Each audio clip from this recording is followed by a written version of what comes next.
what is the key to self-development? That's our topic today. Assalamu alaikum, I'm Iram Saeed, and in front of you again, reminding you to please subscribe to our YouTube channel and also to our email list, iramsaeed.com. Just give us your name and email address, and we will send you other videos that we are not able to post on these platforms. So let's get started. What is the root to all kinds of self-development? And surprisingly, not surprisingly, it's self-awareness. A person's ability to be self-aware is the root and the key to all kinds of self-development. And it leads to all kinds of beneficial outcomes in life, such as more balanced relationships, happiness, a higher level of flexibility in life, etc., etc. I want to read you this quote from Albert Camus, and he said, "An intellectual is someone whose mind watches itself." I'll repeat that. An intellectual is someone whose mind watches itself. We have all kinds of people claiming to be intellectuals, but they're not, because they don't have an iota of self-awareness, right? They can have all kinds of degrees, they can have all kinds of specializations, but they don't really have any cognition into their own self. Then obviously in Albert's viewpoint and my viewpoint, that person is not an intellectual. Now, in psychology, there's a term called metacognition. What that means is that you, as a person, you're aware of the emotions that you're going through in the moment, and you're also aware of the emotions that are caused by those emotions in the present moment. So, let's give an example. Let's say I am talking to someone and they said something that seemed like an attack. That made me feel, suddenly it would make me feel maybe insecure, and it would make me feel angry, right? That's natural. But then at a deeper level, I'm also understanding that, oh, interesting.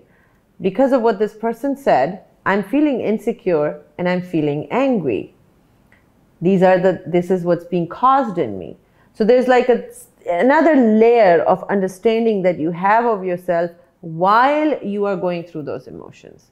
When you get to that level, that is the level where you can say, yes, I am at a level of self-development where I can not only in real time understand what I'm feeling, but I can also understand what I'm feeling because of what I'm feeling, and then take charge of the situation. These people do not ever react to a situation. They always respond to that kind of a situation. And, you know, I've always said this is also known as emotional intelligence. The key of emotional intelligence is also self-awareness. And my favorite example of this level of self-awareness is the example of Hazrat Ali, Raziyallahu Ta'ala Anhu. When Maula Ali was in the battlefield and he was about to strike his sword, he had thrown the kafir down on the ground and he was about to strike his sword through his heart, that man spat on Hazrat Ali. And Hazrat Ali had his foot on his chest, and the moment he spat, Hazrat Ali stepped back and then walked away. And that man was so surprised, he could not understand why Hazrat Ali did this. So after the battle was over, he approached Hazrat Ali and he asked him, you were about to kill me. You had me. And I was so angry at you that I spat at you. Why? It should have created more anger. Why didn't you kill me? And Hazrat Ali said, because up until that moment, I was fighting with you for Allah. And in that moment, it became personal.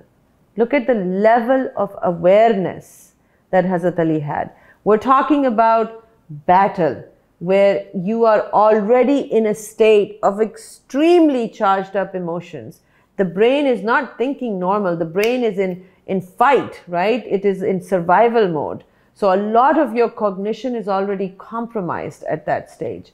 But the level of self-awareness that Maula Ali had was so exemplary. I don't think I have read an example like this other than Sahaba Karam and Nabi Karim Sallallahu Alaihi Wasallam, that he was so self-aware that he understood that the moment the spit hit him, He got angry.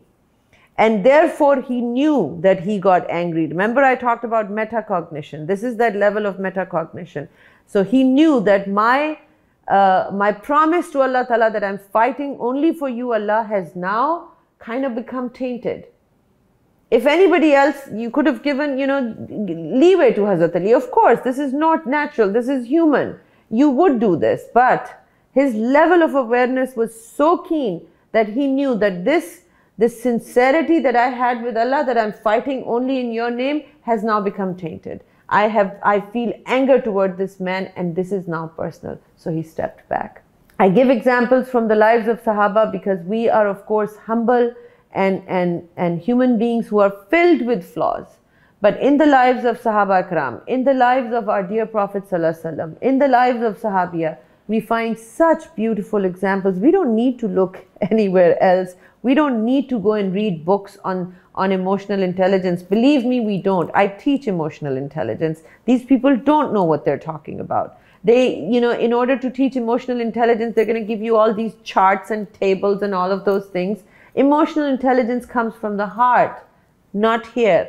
So, my dear friends, try to pick up one Sahabi, one Sahabiya, or the life of Prophet Sallallahu Alaihi Wasallam and read that Seerat, but from a point of view of a student, not just from the point of view of someone who has deep respect, which we do, deep reverence, which we do. Of course, we have reverence for them, but also as a student, that I want to learn how to become more self-aware so that I can do more self-development.